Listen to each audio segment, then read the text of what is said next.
বন্ধুরা কেমন আছো? আশা করি ভালোই আছো। স্মাইলিং টিথ পিয়ালি চ্যানেলে সবাইকে ওয়েলকাম। বর দেখছি রাত্রিবেলা একটা কাগজের খাম নিয়ে কী নাড়াচাড়া করছে, তো আমি জিজ্ঞাসা করলাম ওটার মধ্যে কী আছে।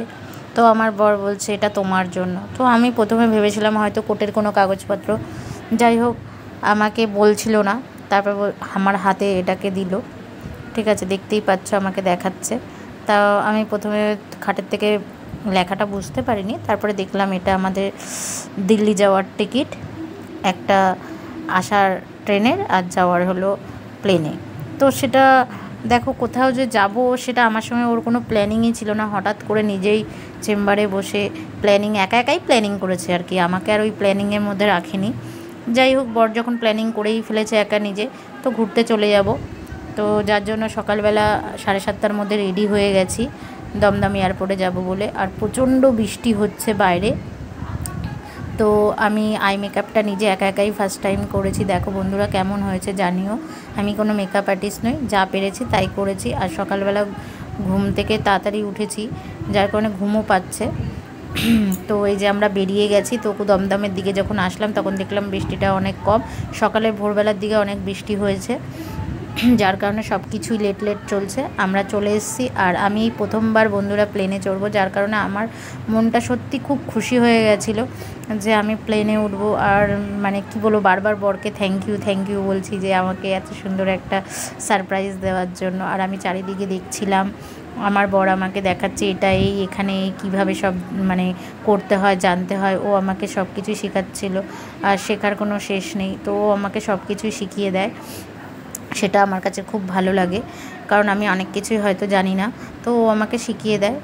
তো যাই হোক, এবার আমাদের ট্রলিটা আর কি দিয়ে দিতে হলো, ঠিক আছে, দেখতেই পাচ্ছ দাদা তোমাদের ট্রলিটা দিয়ে দিচ্ছে। তো আমার খুব ভালো লাগছে ওই সব প্রসেস। আমাকে প্রথমে বলেছিল তুমিই করো সব, আমি দেখিয়ে দিচ্ছি। তো আমি বললাম না, তুমি করো একবার, তারপরের বার থেকে আমি সব করব, শিখে যাব। তো তারপর টিকিটটা নিয়ে নেওয়ার পর খুব খিদে পেয়ে গেছিলো, তো একটা রোল কিনবে বললো, রোল খেলাম। আর আমি মানে রোলের দাম শোনার পর আমি আর খাইনি। আমি বললাম না গো, আমি খাবো না। তো আবার খুব রাগারাগি করলো। যাই হোক, ওই একটা দিয়ে দুজনে খেয়ে নিলাম। খেয়ে যে আমাদের প্লেন কিন্তু চলেই এসেছে, এবার উঠবো। মানে দেখো, ছোটো থেকে সত্যি কথা বলতে যখন আকাশে উঠতো দেখতাম, ঠিক আছে, আর ছোটোবেলায় টাটা দিতাম, কিন্তু কখনো ভাবিনি যে চড়বো। যাই হোক, সেটা আমার সেই স্বপ্নটা পূরণ করে দিয়েছে তোমাদের দাদা। এই যে আমরা উঠবো বলে আর কি যাচ্ছি, আর এত বৃষ্টি হচ্ছে না যে কি বলবো। এই যে আমরা ভেতরে ঢুকলাম, এবার আমরা আমাদের সিটের দিকে যাচ্ছি। এই যে চলে এসেছি, আমি বসে পড়েছি, আমার উইন্ডো সিট ছিল। তো নিচে খুব বৃষ্টি পড়ছে, যার কারণে মানে আমি যে মানে একটু জানলাটা তুলে যে সব কিছু দেখবো নিচটা একবার, সেটা হচ্ছিল না। দেখতেই পাচ্ছ জানলাটার গায়ে আর কি জল জমে আছে, দেখতেই পাচ্ছ। এবার যখন ওপরের দিকে উঠলাম তখন যেটা দেখছি যে কী সুন্দরভাবে কাজ একাই পরিষ্কার হয়ে গেছে, কোনো বৃষ্টিই নেই, কিছুই নেই। আর সত্যি এত অসাধারণ লাগছিল আমার কাছে, কিভাবে তোমাদেরকে সেটা বোঝাই। খুব ভালো লাগছিলো। সেই মানে মনে হচ্ছিলো কি যে দেবদেবীরা যেরকম মর্তে বসে থাকে, ঠিক ওরকম একটা ফিল হচ্ছিল, যে ওরকম একটা জিনিস। পুরো নীল আকাশ মেঘে একদম ঢাকা, তা ওর মধ্যেই গরম গরম টিফিন আমাদেরকে দিল। তো এত সুন্দর টেস্ট ছিল না, কি বলবো, পুরো গরম গরম খাবার খেয়ে এবার আমরা ল্যান্ড করছি কিন্তু। আর সত্যি কথা বলতে খুব কোনো কষ্টই হয়নি ল্যান্ড করার সময়। এবার নিউ দিল্লিতে চলে আসলাম এয়ারপোর্টটা সত্যি এত সুন্দর, এত লোক নেমেছে কিন্তু কোনো গ্যাঞ্জাম নেই, জোরে চিৎকার চেঁচামেচি নেই, খুবই ভালো। মানে পরিবেশটা এত সুন্দর আর এত পরিষ্কার, মানে কি বলবো, খুব ভালো লাগছিল আমার কাছে। মানে আমি তো আমাদের দমদম এয়ারপোর্টটাও ঘুরেছি, তার তুলনায় আমার দিল্লি এয়ারপোর্টটা সত্যি খুবই বেটার লেগেছে, খুব ভালো লেগেছে, যে এত অসাধারণ। আর সবথেকে যেটা ভালো লেগেছে সেটা তোমাদের সঙ্গে শেয়ার করব। তো আমরা তো দেখতেই পাচ্ছ এখানটা এত সুন্দর। সিঁড়ি থেকে যখন নামলাম তো আমার বর আবার বললো একটা সেলফি নিয়ে নাও, একটা ছবিও তুললাম এখানে আমরা দুজনে। তো খুবই সুন্দর জায়গা। তো আমরা আর কি আমাদের ব্যাগটা নিতে যাব, ট্রলিটা আমরা নিয়ে নিই। তো সেই জায়গাটা যাব, তার আগে একটু ছবি টবি তুলে নিয়েছে। এবার যাচ্ছি আমরা আমাদের ট্রলিটা নেওয়ার জন্য আর কি যাচ্ছি। তো চারিপাশেই সমস্ত কিছু দেখছি, লোকজন দেখছি, ভালোই লাগছে। তো আমার কাছে তো খুবই ভালো ফিল হচ্ছিলো। এই যে আমাদের ট্রলিটা চলে আসলো, আমাদের দাদা ট্রলিটা এবার নিয়ে নিল, নিয়ে এবার দেখো এই জিনিসটা আমার খুব ভালো লেগেছে। সেটা হলো যে এয়ারপোর্টের মধ্যে থেকেই আমাদের মেট্রোর লাইনটা, মানে আলাদা করে আমাকে কিচ্ছু করতে হয়নি। আমরা নিউ দিল্লির জন্য যাচ্ছি, পুরো আমাদের মানে নিউ দিল্লির স্টেশনের কাছে আমাদের আর কি রুমটা নেওয়া হয়েছে। তো আমরা ওখানে পৌঁছে যাবো মেট্রো করে। আর ওর জন্য দেখো এয়ারপোর্ট থেকে বেরিয়ে আলাদা করে কোনো গাড়ি করে আমাকে মানে মেট্রো লাইনে আসতে হয়নি, এটা আমার কাছে খুবই ভালো লেগেছে। তো দেখো এবার নেমে গেছি, এবার আমরা আর কি দেখো আমরা কিন্তু মেট্রো থেকে নেমে গেছি। এবার অটোওয়ালাকে আর কি জিজ্ঞাসা করছি আমরা অমুক হোটেলে যাব, সে আমাদেরকে পৌঁছে দিয়েছে। তারপরে আবার বিকেলবেলা বেরিয়েও পড়লাম ঘুরতে। তো সেটা আর দেখানো হয়নি কিন্তু বন্ধুরা তোমাদেরকে, কারণ খুবই বৃষ্টি পড়ছিল। তারপরে আমরা রাষ্ট্রপতি ভবনের সামনে চলে এসেছি, তারপরে রাতে ইন্ডিয়া গেটটা দেখার জন্য চলে এসেছি। সত্যি অসাধারণ, মানে বাঙালির একটা গর্বের জায়গা।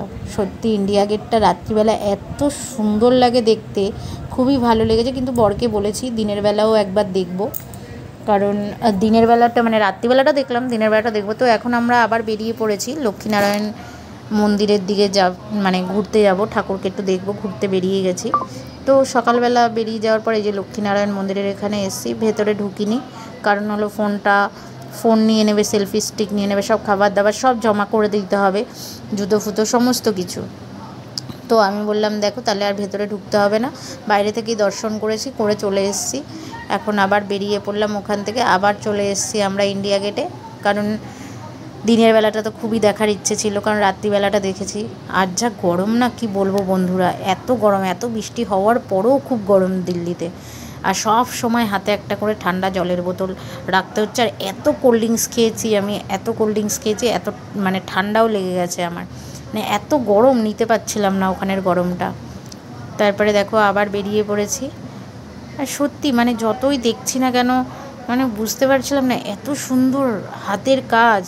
দেখো বন্ধুরা, মানে আগেকার দিনে তো কোনো মেশিনপত্র ছিল না, কোনো কিছু ছিল না, তবুও মানুষ দেখো কত সুন্দর করে কারুকার্য করেছে। এটাই বসে বসে ভাবছিলাম, যতই দেখছি তখনই মনের মধ্যে ওটাই আসছে। এখনকার যুগে তো কত মেশিনপত্র বেরিয়ে গেছে কারুকার্য করার, আর তখন দেখো পুরো হাতের সাহায্যে এগুলো করা, ভাবা যায় এত সুন্দর। তারপরেই চলে আসলাম আবার লোটাস গার্ডেনে। এখানেও সেই একই কীর্তি, সেই ফোন নিয়ে নেবে, সব কিছু নিয়ে নেবে। তো ফোন যখন নিয়ে নেবে বাইরে থেকেই দেখলাম, কারণ লোটাস গার্ডেনের ভেতরে সেমন কিছুই নেই। তো যারা গেছিলো তারা বলছে ভেতরে কিছু নেই, তো বাইরেটাই এরকম দেখো দেখতে সুন্দর। তো আমরা সামনেটা গিয়ে ছবি টবি তুললাম, ভিডিও করে আমরা আবার ওখান থেকে বেরিয়ে গেছি, কারণ এর ভেতরে ঢুকতে গেলে একটা মানে এগুলো সব কিছু জমা করতে হবে। তো ওখান থেকে আবার বেরিয়ে পড়েছি, আমরা রওনা দিয়ে দিয়েছি।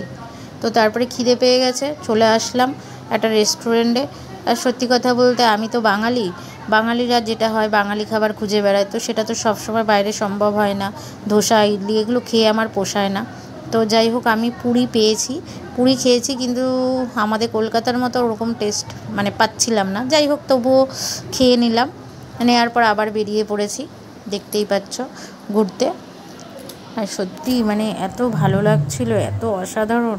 আর আমি ভেবেছিলাম এত গরমে মনে হয় কেউ বেরোবে না সেরমভাবে ঘুরতে, কিন্তু দেখছি না ভালোই ট্যুরিস্ট এসেছে, অনেক ট্যুরিস্ট ছিল, কিন্তু প্রচণ্ড গরম ছিল, কি বলবো বন্ধুরা। আমি আমার বরকে বলেছি দিল্লিটা প্রথমবার এরকম ঘুরেছি, সেকেন্ড টাইম আসলে এবার মানে খুব ঠান্ডায় আসবো না, এখানে নাকি খুব ঠান্ডা পড়ে। তো নভেম্বর কি ফেব্রুয়ারি মার্চের দিকে একবার আসবো, কারণ এত গরমে আসবো না, প্রচণ্ড গরম, খুব কষ্ট পাচ্ছিলাম। কিন্তু এদিকে ভালোও লাগছিল দেখার, মানে দেখতে পাচ্ছি এত সুন্দর সুন্দর জিনিস, আর প্রথমবার যেগুলো দেখিনি সেটা দেখছি, ভালো লাগছে, কিন্তু গরম লাগছে, কষ্ট হচ্ছে। তো আমাদের গাইড সবাইকে বোঝাচ্ছিল কিভাবে কি হয়েছে, কিভাবে কি করেছে, আর এগুলো সবই জিনিসগুলো হাতের করা। আর এই যে জিনিসটা দেখো বন্ধুরা, এই যে কাজ করা, এগুলো কিন্তু পুরো খোদাই করে করা, এখানে কোনো কালারিং প্রিন্ট করা নেই, এগুলো সব মানে হাতে খোদাই করে করা। সেটাই আমাদেরকে দেখাচ্ছিল, খুবই সুন্দর, মানে আমরাও দেখছিলাম। সবাই সবার মতো করে সেলফি তুলছে, ভিডিও করছে, কিন্তু সবারই গরম লাগছে, কিন্তু তবুও তার মধ্যে চেষ্টা করছে যতটা আর কি করা যায়। দেখো তোমরা এত সুন্দর অসাধারণ জায়গা, তোমরা একবার ঘুরে এসো সবাই, আর গেলে গরমে তো কখনোই যাবে না। দিল্লিতে, কারণ খুবই কষ্ট পেয়েছি আমরা। যেহেতু কষ্ট পেয়েছি তাই সবাইকেই বলছি গরমে কখনো দিল্লি ঘুরবে না। মানে দিল্লিতে নাকি গরমে খুব গরম পড়ে আর ঠান্ডায় খুব ঠান্ডা পড়ে, তো ওই নভেম্বর ফেব্রুয়ারি মার্চের দিকটা নাকি খুব ভালো, ওই টাইমেই তাহলে ঘুরে এসো সবাই। কারণ আমরা তো একটা প্ল্যানিংয়ে, মানে আমার কোনো প্ল্যানিং ছিল না, দাদার প্ল্যানিংয়ে চলে গেছি, তো যার কারণে এত গরম আর খুবই কষ্ট পাচ্ছি। যাই হোক, তবুও ঘুরছি, আনন্দ করেছি ভালোই। দেখতেই পাচ্ছ দাদার হাতে কন্টিনিউ একটা কিন্তু জলের বোতল থাকছেই, মানে একটা শেষ হচ্ছে আমরা আবার একটা কিনছি, মানে এমন অবস্থা আমাদের এত গরমে। তারপরে তো সেই জায়গাটায় চলে আসলাম, খুবই খুবই বিখ্যাত, আমরা বইতেও পড়েছি, ঠিক আছে। আর সেটা দেখার জন্য তো মন একদম ছটপট ছটপট করছে, সেটা হলো তাজমহল। এত ধবধবে সাদা, এত সুন্দর দেখতে, কি বলবো, পুরোটাই মানে একদম হাতে কাজ।